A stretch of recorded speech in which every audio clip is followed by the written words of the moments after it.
with a libretto by. Oh. This is an edit, Weston. This Yeah, is Weston. an edit. This is an edit. Weston, thank you for editing that out. On the Dallas Opera Network, you're listening to Opera Box Score. Let's get ready to rumble! Wherever you are, however you're listening, it's America's Talk radio show about opera. It's Opera Box Score. I'm your host, George Cederquist, joined this week by Oliver Camacho, Matt Cummings, and Ashlee Hardgrave. All right, this week, it's the second part of our doubleheader on opera's rebound from the pandemic. Your OBS team picks 4 season announcements that just might be the pace car for other opera houses this fall. Plus, 2-minute drill, it's Madama Butterfly cancel culture. Yeah, we're just going to say cancel culture until it doesn't mean anything anymore. Oliver Camacho, love that cap. Thank you so much. It's Italian, apparently. Oh. And So it makes it look so like I have dapper. hair because people can't really tell, you know. So. please don't tell us that you went to Italy. No, I'm a sucker for boutique shopping when I'm out of town. If I'm ever like in your town and if you have a boutique block, expect me to buy a hat there. So Matt Cummings still worried about the Olympics. I actually have an Olympics Watch special feature for us all this week, and the special feature is named Simone Biles because Yes, we she don't is. deserve Simone Biles. I don't know about you all, but I have watched the video of her nailing that Yurchenko double pike vault from the U.S. Classic on a for several days at this point. And now cue the outrage cycle of people saying that she's too good and ruining the competition because no one can catch up to her. That's how competition works, people. I'm sorry to have to break it to you. You don't just have to write new rules because one person is so much better than everyone else, which she is. Ashlee Hardgrave, USA. tell us the big story from the WNBA. So behind President of the World, Simone Biles, is Vice President Liz Cambage, because she's had quite the week. So the Connecticut Sun GM and coach Kurt Miller is in a little bit of hot water. He's been fined $10,000. He's been suspended for a game for some disparaging comments he made about a Las Vegas Aces star by the name of Liz Cambage. So basically, she posted on her Instagram story because she found out about some remarks that he made to a referee, and he basically said something along the lines of she was trying to like force a call, and he said something along the lines of, come on, she's 300 pounds. First of all, I can't say the expletives I want to. Cambridge corrects him in an Instagram post, and she says, okay, she's 6'8", she's 235, because she just weighed herself. So to make sure that she was right and she had all of the facts. She also said she was very proud of being a big B, and this is my favorite part. I will never let a man disrespect me, ever, ever, ever, especially a little white one. Don't ever try to disrespect me or another woman in the league. Hit him where it hurts. Sorry about it. I had completely forgotten that the NHL playoffs were happening. This is part. And like hockey is literally my favorite sport. It's When your partly team's not in because- it. Well, the That's Detroit what happens Red when you have a Wings. season that lasts the whole year. The Detroit Red Wings are not in it, unlike Matt's Pittsburgh Penguins. But secondly, as Matt says, it's almost June. We should not be playing hockey in June. Look, the Stanley Cup final should happen before Memorial Day. No ifs, ands, or buts. Let's talk some opera. Chalk Talk on Opera Box Score. All right, last week in Chalk Talk, we spitballed about just how exactly opera companies were going to come out of the pandemic, whenever that is. So who would hit unforced errors, who would get caught flat-footed and stumble out of the gate, and which companies would come out of the bullpen throwing heat. As season announcements continue to hit the headlines, we take a look at 4 companies in Chalk Talk who run the gamut of what halftime adjustments have been made and where opera goes next. We're going to start at home in our own backyard with Lyric Opera of Chicago. Matt Cummings, talk us through this season and the adjustments that Lyric has made. Yeah, so let's talk about Lyric Opera of Chicago's non-existent 2020-21 season a little bit, because I do think it provides context that's like more important for them as a company than many others, which is the 2020-21 was supposed to be a big transition year.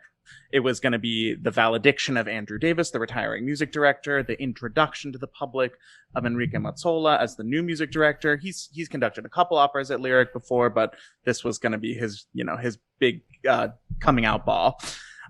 They moved ahead with replacing all of their new chairs in the auditorium for greater accessibility and comfort, entered an agreement to share the space with the Joffrey Ballet. These were like big marquee news items at the time and have kind of gotten forgotten because everyone's brains are broken. And I don't remember anything that happened before last week.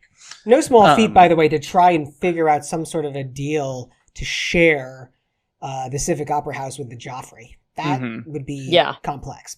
And their 2021 season was pretty ambitious. And this one that they just announced last week is in some ways just as ambitious and in other ways really not so much.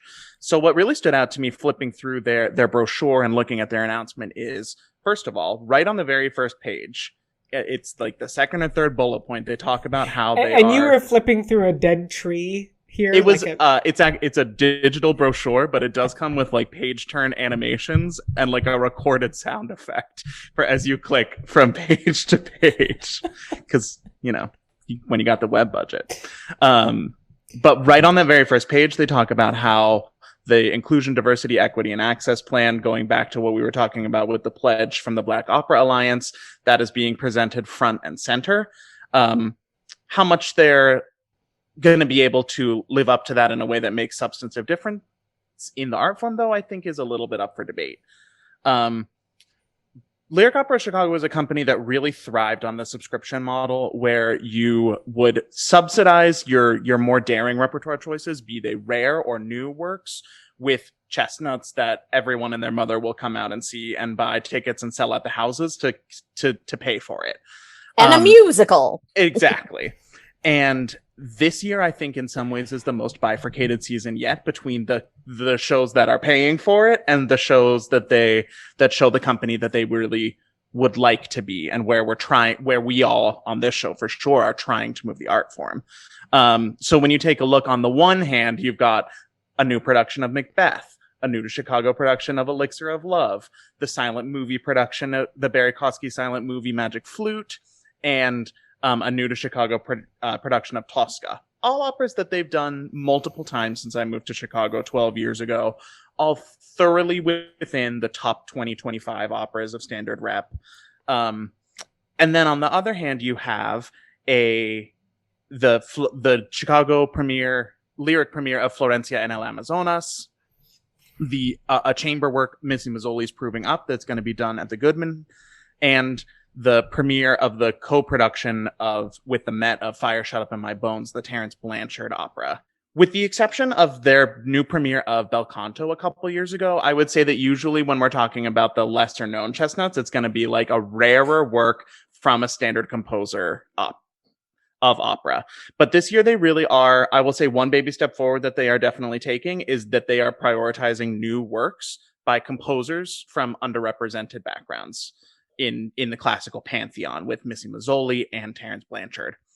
And you can definitely see that in these standard rep war horses, there are a higher number of BIPOC singers cast in prominent roles than I really remember in any previous season in Chicago. To be explicit, Michelle Bradley as Tosca, which I'm very excited about. I was going to say Thomas, friend of the show.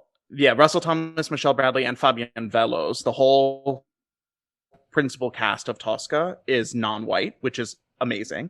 Ying Fang is Pamina in Magic Flute. Eileen Perez in Elixir of Love. Ana Maria Martinez is going to be in the Florencia en Amazonas. And also at that Tosca is the conducting debut of Eunsoon Kim from San Francisco.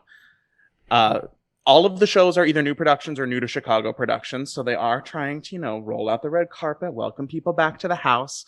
But one thing that is a little bit troubling, I have to say, is that instead of their normal 8 full productions, we're being cut back to 6 full productions, a chamber work, and the rescheduled Beethoven 9 concert for Andrew Davis is selling off. So then is this an opportunity for Lyric to not return to an 8 plus show model and to stay at 6? They at this time are saying that it's just for this season and they are planning to return to 8 for 22-23, and that they had to cut it short for safety and budget as a part of their COVID mitigations, and also with, fundraising taking a general crater throughout the industry. I love this idea of doing. They got those sweet seats they got to test out, Well, Yeah. lots of sweet seats. Although by moving Proving Up to the Goodman Theater, you start to create a partnership with another iconic Chicago institution, both the building and the organization. Of course, it's a contemporary opera. I think it's going to do very well in the Goodman space. And we're very happy for Will Lieberman to have a star vehicle who used to be in the Ryan Opera Center. He's so good. He's going to be in The Fire Shut Up My Bones along with LaTanya Moore, Jacqueline Eccles, Chauncey Packer, and Christopher Kenny. That's a really awesome cast. Hell of a cast. Matt, before we wrap it up with you and head east, what is Lyric's plan in terms of its COVID response? Every opera house is going to be trying to spin this. What is Lyric's take? So Lyric's plan is that there is going to be flexibility in terms of whether or not you feel comfortable going to the theater on any given night, and that you'll be able to, so they'll have a more generous refund program. All of their operas are going to be shortened and have no full intermission as a part of the COVID protocols. Well, you're not going to like that, man. Last week on the show, you were lamenting the LA Times article about as long as it's for safety, I can get on board. I just don't want to get in. I don't want to interrupt the dramatic thrust of these works. They will also be offering virtual streams of the season shows, but only to ticket holders as an alternative to attending the theater in person. So really no further attempts beyond what they've done with putting old streams on the internet in terms of capitalizing on the digital space. Right, our own backyard, going to watch that closely. Oliver Camacho, we're heading into the East region then with Opera Philadelphia. Opera Philadelphia, friend of the show. We were going to have Sandra Radvanovsky at Opera Philadelphia doing Lady Macbeth. Wasn't that right? Chicago stole her. Yeah, so she's moving that role debut to Chicago, but they are going forward with other friend of the show, Quinn Kelsey, and Sandra Radvanovsky's streaming version of the drama of Tosca. I think that might even have happened already. But that's going to be on the Opera Philadelphia channel offerings. And they are extending the Opera Philadelphia channel offerings to include new content. There are some digital commissions that will take place throughout the fall, winter, and spring. They're going to do a show of chorus and organ throughout the city of Philadelphia. I don't know how they're going to sell that, to be honest with you, but that's going to be, I think, where are they going to get the organ grinder? They're going to be broadcasting that in July. They're going to visit some of Philadelphia's famous organs. So it'll be a nice little tour of, that's what she said. That'll be a tour of Philadelphia with the Philadelphia Opera Chorus. Very exciting for Opera Philadelphia channel, James Dara, and Patricia Rissette in a Wnba. And then they're going to dig up from their archive something I'm really excited to see, which is Anthony Roth Costanzo's Glass Handle, which was a show he did for them, like I said, in 2018. New content on Opera Philadelphia channel will include Hens's El Cimarron with Willard White. That's about slavery in Cuba. That's something that we were excited about when they had announced it pre-pandemic. That project is moving to the digital platform. And there'll also be some of the things that have already broadcast on the station, like Soldier Songs, filmed by James McCulloch. Is that his name? Oh, I love him. And the Traviata with Lizette Oropesa. So live performances begin in the summer with a staged concert. It's going to be a friend of the show, Lawrence Brownlee and Michael Spires, doing their Rossini show, the Amici Rivali show, but they're doing it at the Mann Center for Performing Arts, which is an outdoor venue which seats like 14,000 people. So I'm just curious if there are 14,000 people that are interested in hearing Rossini as much as I am. But I'll be bringing 13,999. Am I close to go hang out with Laurie? I mean, that's really exciting. That'd be a great dating pool for me if all 14,000 show up. Then in January, they moved to the Verizon Concert Hall. which is a hall that seats 2,500 to do 2 concert performances, Oedipus Rex by Stravinsky and a work by the Black composer George Walker. It's a short work called Lilacs. And the George Walker piece does definitely invite a lot of DEI casting. So 2 shows not in their standard venues, 1 outside, 1 in a concert hall. Finally, in the spring, they return to the Academy of Music, their home, for Rigoletto, safe bet, with friend of the show, Anthony Clark Evans, and 2 Black artists, Joshua Blue as the Duke and Raven McMillan as Gilda. Who just won the Met Council auditions. Oh, last awesome. week. Awesome. So there we have it. We have putting more money into Opera Philadelphia channel, which we haven't been invited to be on yet. I'm talking to you, Frank Luzzi. Some stuff outside, some stuff in a concert hall, and the organ show. And then safely back in operation at the Academy of Music in the spring. The organ show tour, I believe it's called Organ Stops. Yes. That is totally bonkers, and I would just love to see it. Opera Philadelphia has always done such a great job of really getting out into the city of brotherly love. With the O Festival, they have used many, many different venues. It does not surprise me one bit that David Devan and the administration at Opera Phila have said, both in terms of these pieces and aesthetically where we want them, plus in terms of COVID protocols, we want to use many different spaces in this city, both indoors and out. So that's just the point, though.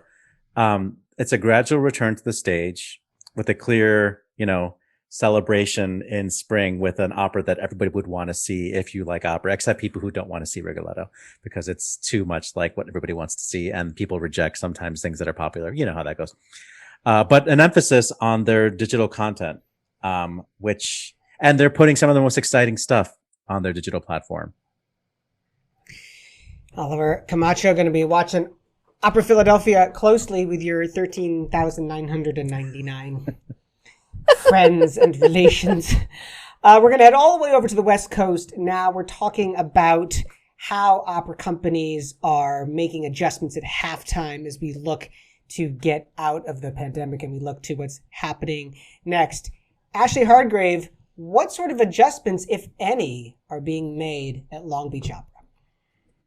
Not a ton, because they've been innovative for quite some time. They've been really thriving on collaborations and partnerships. They are in a climate that is very welcoming to avant-garde and outdoor performance spaces. So it's kind of, let's keep this train going as opposed to let's do a lot of shifts and pivots. Yuval Sharon and Jennifer Rivera have been making some very interesting choices in the previous season moving into this one. I mean, the nice thing is they didn't ever really stop during the pandemic. Their online content is very, very robust. They've been putting things out. It looks almost like a blog. There's just like entry after entry after entry. There's the 2020 project. There's all these really cool things that they're doing. But if I had to sum up their season now, and also, keep in mind that Long Beach is a little bit smaller and more nimble of an organization. Their seasons are shorter. Their seasons are, 2 to 4 shows in general. This year, it's going to be a 2-season or a two-shower. Long Beach is actually the oldest operatic producing company in the LA metro area, even older than LA Opera. But if I were going to nutshell their season, it would be, this is what I wrote: Dara Dara Dara meets collabs, meets more parking garage opera, meets ladies burning it all down. That's basically the season. 2 shows together in a nutshell. And I feel like we talk about James Dara so much on the show. If we look directly into the camera and say his name 3 times in a row, I think he appears. So I'm not going to say the whole thing all the way through, just in case that's what happens, unless we need him for an interview. So I don't know what to say. Here's the thing. I'm quite fond of him. I don't know if I'd be in love. Here's the thing about Los Angeles is that you can be dreadful in LA, especially if you're a sports team. You can be the dreadful LA Rams. You can be the dreadful the Angels, the Mighty Ducks, whatever. There's one thing you cannot be. The Clippers, thank you. There's one thing you cannot be in LA. You cannot be boring. If you're boring in LA, that is the death knell. And Long Beach Opera, LBO, has consistently found a way to do great programming in person or in this pandemic remotely, as you said, with all these online offerings. So really, Ashlee, there's no halftime adjustments being made here. No, not at all. And also halfway through their season is almost exactly where we are right now because of their 2-show season. They just closed one this past weekend. So the first one was a sold out run of Glass's Les Enfants Terribles. So Long Beach has a commitment to performing works by Philip Glass. So this is just a continuation of that. They had more relaxed COVID restrictions in the Long Beach area. It let them create this live performance experience that was different than anything that they have done. And that's saying something because these are the folks who sing in public aquariums with like frequency. So this was Dara's production of Les Enfants, originally seen at the one festival at Opera Omaha. Chris Roundtree was conducting. There were 4 singers. 1/4 of those were people of color. So Orson Van Gay, Edward Nelson, who also served as DJ, Anna Schubert and Sarah Beatty, also 4 dancers. They really leaned into this being a dance piece as well as a vocal piece. So they held the show at this huge outdoor events and shopping center. It's called Second and PCH. It's gorgeous. It's literally right on the Pacific Coast Highway. It's so stunning. They did it in the parking garage. So guests could actually choose whether they wanted to do the tailgate style or from actually inside their cars. So action occurs throughout all the parking structure. There were multiple screens. There's actually footage of Dara taking shots of the camera that were going to be projected live on the big screens. Like I mentioned before, Ed Nelson was going to be the DJ before the show. LA Times did post some photos of the dress rehearsal, and it looked absolutely stunning. And one of the things I was thinking about is, we know that outdoor activities are still currently safer than indoor activities. And when you have a place that's as temperate and as warm as Long Beach, this is perfect for them. In so many ways, they have a real leg up in being able to produce innovative and safe productions just because it's so darn nice all the time. But anyway, that's the first part of their season. The second part of their season is going to happen in August, and it is a double bill that I'm very excited about. It's very ladytastic. The way they advertise it on their website opens with this question, and I read, "Why are women in opera so often depicted as prostitutes, sacrificial victims, or both?" Just sit with that for a second and think about just how true that is. And then think about what they're going to be doing for this second piece. They're going to do a double bill. They're pairing Pierrot Lunaire with Kate Supper's Voices from the Killing Jar. This is going to be really, really incredible.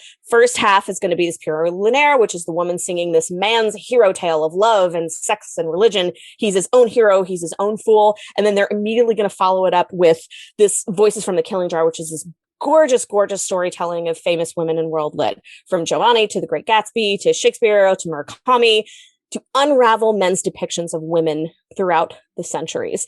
It's going to have Peabody Southwell as Perot, Laurel Irene, who is going to be in The Killing Jar. So these are both, sort of solo lady performances. We have a female conductor and a person of color, Jenny Wong, conducting both of them. We also have 2 female directors, Danielle Agami and Zoe Asia Moore. This is also another one of their big collaboration experiences because, we had the production that was initially with Opera Omaha as our first piece in the season. This piece, they're teaming up with Annenberg Center in Beverly Hills, the 8-9 Dance Company, and the contemporary ensemble Wild Up. This is all going to be at an exclusive secret location, although they do say it's going to be socially distanced and outdoor, but it's almost like an underground speakeasy, underground in quotes, and they're only revealing the location to ticket holders. This is going to be epic. I am so excited. I know I keep saying this, but I might go to LBC just to see this performance in August. Good LA's hottest club is Long Beach Opera. Hey. It has everything. Lady conductors, people of color, dancers, contemporary music ensembles. That's going to be the tagline right there. Matt Cummings. Ashlee Hardgrave, thank you so much, checking in from the West Coast. If we head back east over the Atlantic Ocean, we're going to wrap up this Chalk Talk with my look at English National Opera. I love English National Opera. When I was growing up there as a child, the first opera I ever went to was at ENO, and it was a production of La Clemenza di Tito, and it was probably the most boring thing I think I'd ever witnessed in my entire life. Love ENO because it's a lot cheaper than Covent Garden. It's as central in London as the Royal Opera House, all the work there is done in English, which I think is really important. It makes me think of the Komische Oper in Berlin, where all the work is done in German. So ENO, it's got the 21-22 season out. The big stat here, 90% of the casts are British-based, or British trained. And ENO says that shows its commitment to supporting and nurturing homegrown talent. The skeptics and cynics among us would say that's them making their peace with Brexit and realizing that they're not going to get anybody from the continent to come over. The season is split thematically into two halves. So chronologically, these are all intermixed, but thematically, you have 4 new shows plus 4 revivals. The revivals kick off with the production of Tosca, August 27th, at the Crystal Palace, which is an outdoor venue. The next production after that, October 14th, Satyagraha, Philip Glass, directed by Phelim McDermott. This is the 2017 production. There's 6 weeks between these two events. To me, an October start feels really late for this opera house. I think what they want to do is they want to have time so that if Britain goes into another lockdown, if other variants of coronavirus come into the country, they have the space to rework things and to make that kind of adjustment in the middle. Così fan tutte, also directed by Phelim McDermott. He's going to be able to make those boat payments, no problem. And then the Jonathan Miller production of La Bohème. Let's get to the new shows. This is where I start scratching my head a little bit. And I'm looking for patterns here, and I don't see patterns. A new production of HMS Pinafore by, of course, Gilbert and Sullivan. This directed by Cal McChrystal. I don't see the logic behind this. I don't see the reasoning. I never see the reason of doing Gilbert and Sullivan, but I'm not English National Burn. Opera. It's not a burn. It's not a singe, because Matt's speaking truth here. I just don't know why you would do it at this level, especially in the opera house, where Jonathan Miller's seminal production of The Mikado from the 1980s was done, and was still, until very recently, part of the repertoire there. Again, I'm going out of order here to try and find a pattern. Janacek, Cutting Little Vixen. Great. It's a great opera, of course. I don't see the rationale in programming it right now. Are we going to have an interpretation which is about, the environmental and climate chaos that we are bringing on ourselves? That would be like the obvious take. We'll see. Paul Reuter's Handmaid's Tale. This is directed by Annelies Miskimen, who became artistic director of ENO in May of 2020. If you look back in your calendars, you'll see what was going on this time last year. Now, this is a piece, I believe it premiered at Boston Lyric Opera a couple years ago. It's becoming very, very popular. It makes the most sense to me that this is a piece that ENO has programmed. And lastly, we've talked about this one on the show before, The True Head Scratcher, beginning a ring cycle. Actually, this is Valkyrie, Richard Jones directing. I'm assuming that although they're starting with, episode 3 here, it's going to turn into some sort of ring cycle. 2. Thank you. Episode 2. Siegfried is 3. I know what I'm talking about. I don't understand it. Miskimen said, art in a time of collapse and chaos demands great things. She clearly believes in this sense of an artistic renaissance. This makes no sense to me. Somebody tell me why you. You won't get any argument from me that no one wants to sit through Rheingold. But nope, no thanks. George, did you not get the memo that you had to do a company where James Dare was working this year? Should we bring him on for comment if I say his name in the camera 3 times? Give the man time, okay? He's going to get to ENO. So the halftime adjustments for ENO, waiting and seeing, the late start, opening with a staged concert, that version of Tosca, and then slowly moving into what I think are some fairly conservative productions with GNS. And then when we get to Valkyrie, let me check. I want to check the date on Valkyrie. That is Yep, it's at the end of the 2021 calendar year. What's this world going to be like? I don't know. We will see. Well, they have Philip McDermott, who gets good reviews from the artists who work with him. But that's a reproduction, right? Or a remounting of an old production. It's correct. It's a remount. Yeah, both the Cozy and the Satyagraha are there. And Handmaid's Tale is definitely appropriate for our Amy Coney Barrett court. So agree. Yeah. I have another name for Amy, but I won't say it on camera. We'll be watching these opera companies and Cunning Little Vixen, maybe, as this community of opera houses and opera artists continues to adjust and make changes to their programming in the midst of the pandemic. A little bit of sports talk before we get into the drill. Ashlee, I didn't know you liked golf. I don't particularly. I have two connections to it. Number one, my dad was a big fan and watched it every Sunday after church. Number two, I grew up next to Yell County, Arkansas, which is where Bay Ridge Boat and Golf Club was, which is where John Daly honed his chops. John Daly has got a whole other series of events that followed, but that's neither here nor there. But in golf news this week, Phil Mickelson makes history as the oldest golfer to win the PGA Championship at 50. To which I say, hasn't Phil Mickelson always been 50? I thought he was 50 like 20 years ago. That is an old man's name. Is there a little Phil Mickelson in first grade somewhere waiting for a juice box? No, that is an old man's name. He is already old and has been old. I don't understand this stat at all. Other sports news, the English Premier League has wrapped up its season. My two teams had great success this year. Aston Villa ended up right in the middle of the table, which is probably about as good as they could possibly have done.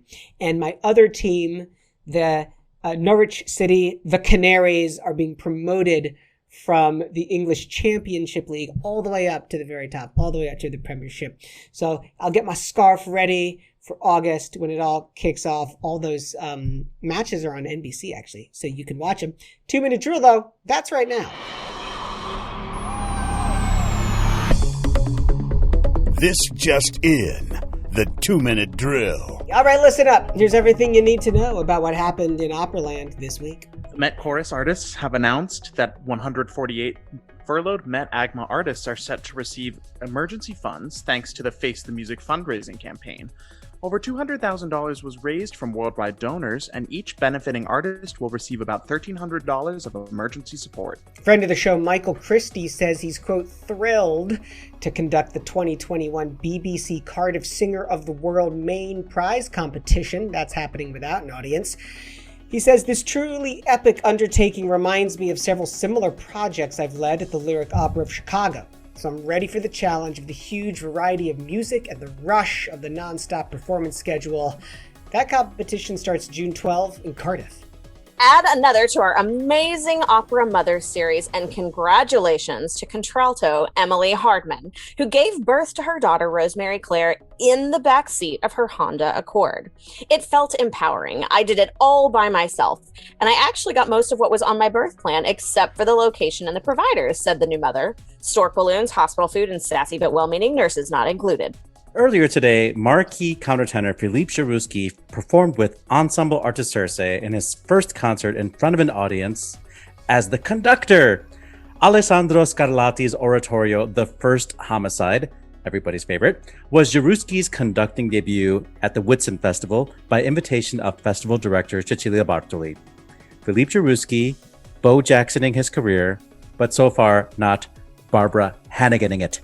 Boston Lyric Opera has postponed plans for its new production of Madame Butterfly and will embark on a year-long process to examine how we can fully engage more thoughtfully and responsibly with the music, dramaturgy, and modern cultural implications of Butterfly. General/Artistic Director Bradley Vernatter said that the change is an affirmation that BLO is committed to creating inclusive environments and intentional storytelling for its audiences and its artists. No to reopening without social rights, reads a banner in French on the facade of the Opera de Lyon, which has canceled performances of Le Coq d'Or. The building is currently being occupied by staff members who are demanding cultural, ecological, economic, and social justice.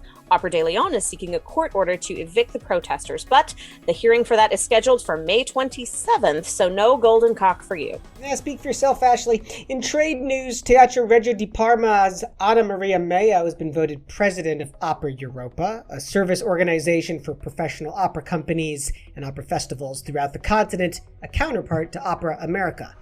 This is the first time an Italian woman has presided over Opera Europa since its foundation in 2002. Los Angeles Opera has announced that Stephen Fry has joined the cast of Oedipus Rex. The notable English actor will record audio for the role of the narrator for both the digital release of the production and the live performance. This week's Yellow Cards. Germany. Hamburg State Opera will reopen on May 28th with performances of Agrippina and a ballet Beethoven Projekt Zweite. This week's Red Cards. There's no way I can say Germany that well. The Berlin Philharmonic has announced that conductor Alan Gilbert has canceled a concert on June 5 due to COVID-19 illness. Italy. La Scala has postponed its stream and performance of Rossini's L'Italiana Il Geri after an artist tested positive for COVID-19. Spain. Teatro de la Maestranza in Seville has postponed the opening of its Carmen production to May 29th due to 2 positive COVID-19 cases. On the disabled list, Evelino Pido was forced to withdraw due to quarantine regulations in Madrid and London, causing Covent Garden to announce new conductors for its upcoming production of La Boheme. Ronaldo Balsadona and Paul Wynne-Griffiths will split Pido's concert dates. Exit stage right, Spanish bass baritone Alfonso Echeverria has passed away. Originally graduating with a law degree, he went on to perform at the Vienna State Opera and the Teatros Real, Liceu, Abao, Campo Amor, Teatro de la Zarzuela, and on 20-plus recordings. He was also the musical director of the Eugenia Echarren Singing School in Pamplona. Russian baritone Vladimir Redkin has died. Redkin enjoyed a successful career at the Bolshoi Theater and was best known for roles in such operas as The Barber of Seville, Rigoletto, Tosca, and Nabucco. Redkin was also a member of the voice faculty of Lomonosov Moscow State University. Austrian soprano Maria Kuba, best known for her interpretation of Salome, has died at 100. She first sang the role in Graz in 1957, stepping in for an ill colleague, and went on to perform the opera more than 200 times. And on this day, May 24th. And on this day, May 24th. 1899 was the first performance of Jules Massenet's Cendrillon in Paris. 1912 brought us the birth of New Zealand soprano and champion golfer Dame Joan Hammond in Christchurch. 1914 was the birth of Italian baritone Giuseppe Valdengo. 1918 was the first performance of Bela Bartok's opera Bluebeard's Castle at the Budapest Opera, one for Weston. 1921 was the birth of Italian tenor Giuseppe Zampieri in Verona. 1927 brought us the birth of Polish soprano Jadwiga Wysochanska in Prague. We did recently report on her death in the 2-minute drill. 1948 was the first performance of Benjamin Britten's orchestration of John Gay's The Beggar's Opera in Cambridge, one for me. And in 1970, happy birthday to baritone Michael Chioldi. And that's your 2-minute drill. That is one story that would have been great for Ashlee's piece on mothers in opera. Yep, sometimes you just gotta push it out in the car. I mean, I say this phrase a lot on this show, but the story rings true. Sisters are doing it for themselves. Yeah. Good job, Emily. Yeah, sure. Boston Lyric Opera announces that it's taking a pause. It's re-examining its approach and its plans for Madama Butterfly. Yeah, so their AD Bradley Bernader, along with the season announcement, which actually is interesting. They have Janae Bridges in Cavalleria Rusticana and other things, but the Janae Bridges is what stuck out to me. Mr. Bernader says that they recognize his piece as a masterwork, and for good reason. They're taking responsibility to unpack the layers of the story, particularly as they relate to appropriation, race, and gender stereotypes. Boston Lyric Opera remains committed to employing our previously engaged butterfly artists, so we'll see what they show up in, and engaging with them in a thoughtful way around the opera. And that actually brings to mind a story that I saw circulating around. I forgot her name, so I should look it up before I talk about it. but there is this Japanese or this Asian mezzo soprano who like gets a lot of gigs singing Suzuki, and her post was being circulated around the social medias about how, yes, let's cancel Madame Butterfly, but remember that if you cancel Madame Butterfly, you're also canceling my work. So it's a double-edged sword, and It's tough. yeah. But other things that are happening in Boston Lyric Opera season, they're doing Svadba, a new made-for-the-screen production of the Juno Award-winning composer Anna Sokolovich's one-act a cappella opera. And what else are they doing? Champion, the Terence Blanchard opera, which about the boxer. yeah, which had Solomon. Yeah. Solomon Howard, I think, was in the premiere, a friend of the show. But they're going to have Chris Kenny in that production as the young Emile. And I think they're talking about Christopher Kenny, who is an artist who sang in the Ryan Opera Center, and I'm a big fan of. So good for their ongoing diversity efforts. There's more stuff you can check out, Boston Lyric Opera. But yeah, I mean, we have to figure out what to do with Madame Butterfly. I mean, I don't want to lose it forever. I think it has fantastic music. I have to confess, like, it used to be my favorite Puccini opera before I understood that I was being the man by liking that opera. I was supporting the patriarchy.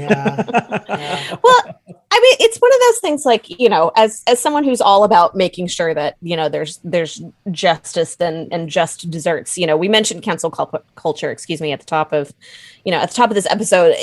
Cancel culture is often thrown around as a bad word in certain circles, and it's really just a mispronunciation of the notion of accountability. And I think there is a way for us to be accountable and appropriate and respectful, but still maintain this masterful piece of music. There has got to be a way to reconcile it. What it is yet, I don't know, but there's got to be a way to do it. And it also is just, you know, taking the temperature of the room and what's going on in the world right now and in the US right now. You know, we're not that far out from those horrific Asian American shootings in Atlanta. There are tides of hate violence rising. The Senate and House just passed an anti-hate crimes bill because tensions are high. And doing a piece of white imperialist violence against the Japanese people is, you know, it's a disrespectful move right now. And that can be okay without it being any kind of censorship. Philippe Djerewski starting to follow in the footsteps of Barbara Hannigan. Almost. Not quite. Yeah, I mean, it's before we leave Madame Butterfly, I finally found it. Her name is Nina Yoshida Nelson, and she wrote a long post on Facebook about being an Asian American woman in opera and canceled Butterfly Productions. And so you can find that if you are a Facebook user, look for Nina Yoshida Nelson. Hire us for non-Asian roles. Bring us into direct conduct and to conduct and reinterpret Madame Butterfly, to direct, conduct, and reinterpret Madame Butterfly.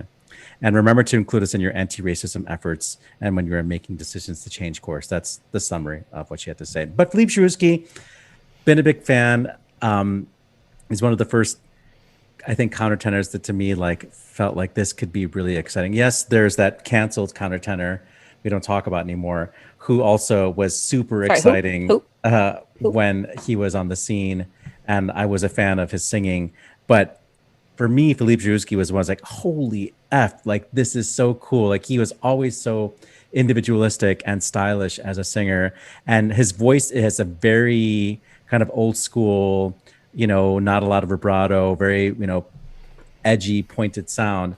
But it was his interpretations and his just willingness to be, I guess, jazzy, for lack of a better word. Like, he just sang just scoops and like fun phrasing and sassy, you know, and fantastic coloratura. I've always loved it. And I always thought he's just been such a great artist. And so it's exciting to me to see that now he is following the steps of like Rene Jacob, who's beginning to conduct ensembles. He hasn't started his own ensemble yet. It's just conducting for the first time. So let's see where it goes. But you can't sing forever, so you got to have a backup plan. Let's go serious again as we wrap up the drill. Stephen Fry being brought on to that production of Oedipus Rex, which I mocked, I believe it was last week on the show. You did. And not without reason. I'm right. Now Stephen Fry is on board. So what's to like?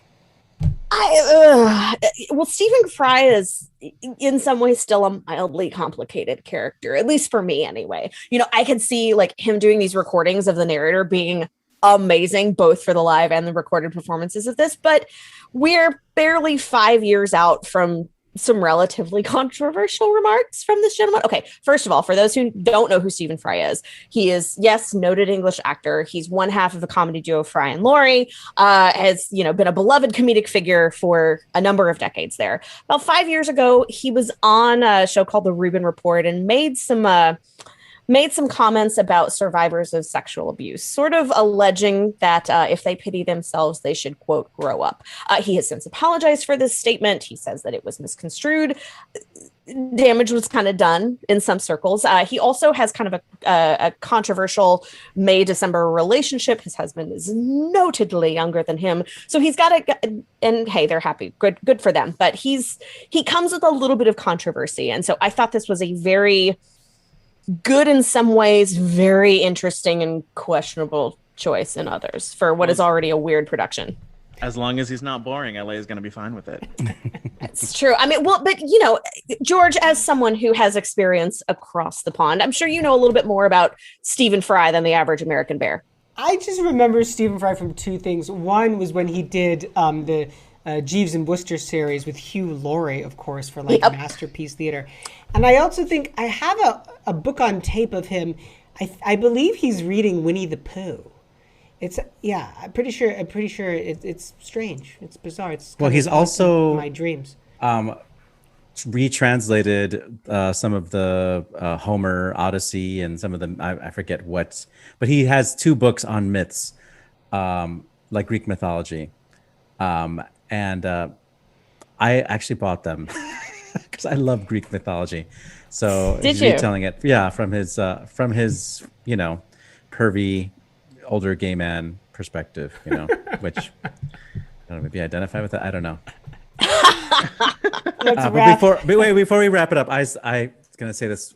I don't want to put words in Nina Yoshida Nelson's mouth, so I'm just gonna read a little bit of what she said, tiny bit of this.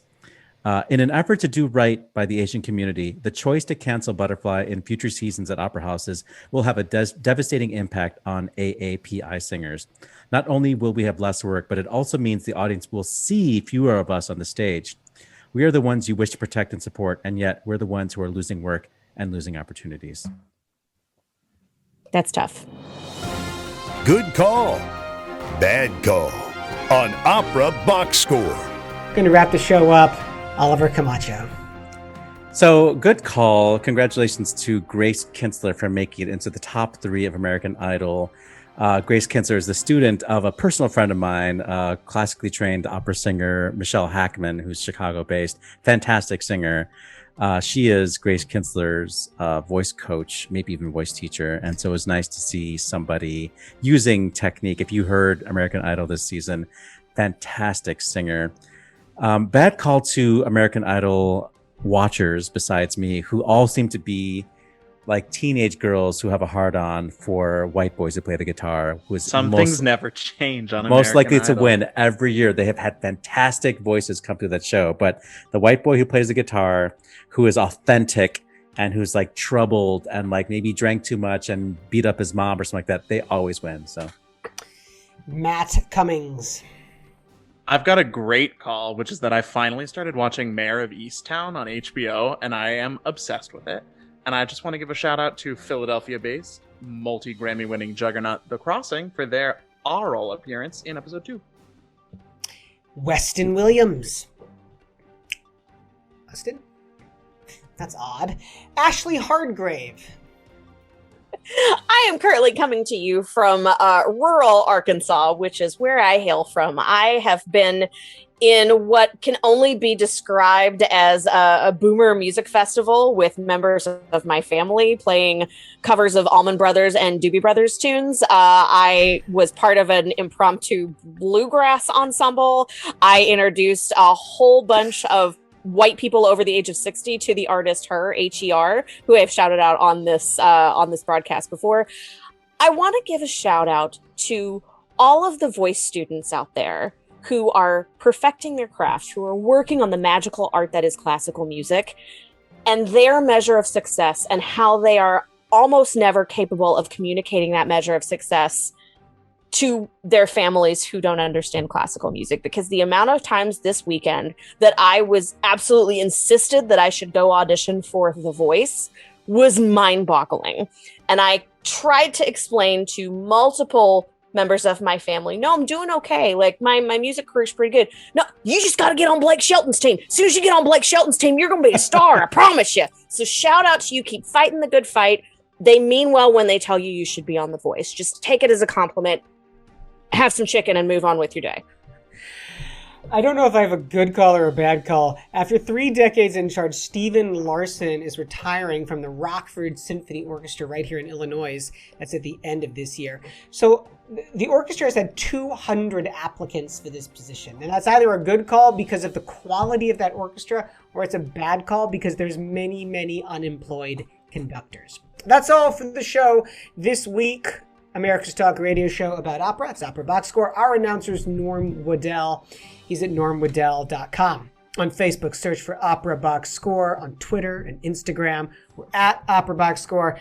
Help us deepen the bench of listeners by smashing the like button and then sharing our social media posts. Email us your hot takes, operaboxscore@gmail.com. Subscribe to the podcast on Stitcher. Just favorite the show on Apple Podcasts. The opinions and views expressed on Opera Box Score are solely those of the show's creative team. Any rebroadcast, reproduction, or other use of the accounts of this show without the express written consent of Opera Box Score is just what we want. Please and thank you. Our creative consultants, Oliver Camacho. Audio and video editor is Weston Williams. For your co-hosts, Matt Cummings and Ashlee Hardgrave, I'm George Cederquist, asking you to continue the conversation about opera while you watch all 200 laps of the greatest spectacle in sports racing, the Indy 500. We're back with an all-new show next week when we go inside the huddle with mezzo-soprano Kate Lindsay. It's going to be Memorial Day, so that's all you get, people, but join us.